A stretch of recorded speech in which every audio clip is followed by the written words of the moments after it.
Tomato dice cut कर रखा है, and onion and green capsicum and green chilli and coriander chop करके and garlic and half bowl suji and milk and potato boil. 2 spoon इसमें oil add करेंगे हम। सूजी को भून लेंगे।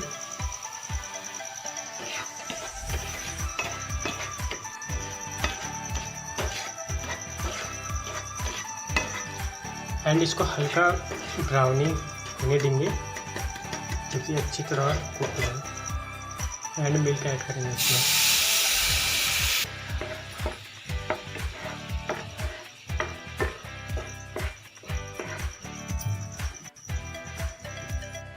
एंड सूजी को पोटैटो बॉयल जो हमने करा उसमें ऐड करेंगे एंड ब्लैक पेपर ऐड करेंगे and red chilli and coriander and salt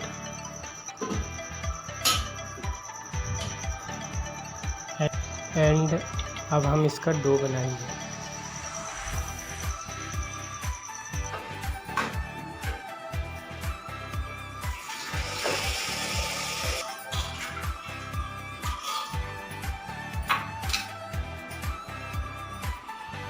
and इसको अच्छी तरह से डीप फ्राई करेंगे।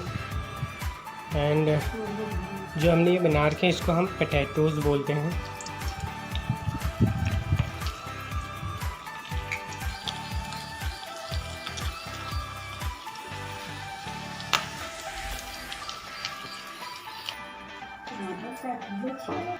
अब हम जो इसके ऊपर से स्टफिंग करेंगे वो तैयारी करेंगे अब।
एंड जो हमने पोटैटोज़ बना रखे हैं उसके ऊपर हम इसको ऐड करेंगे।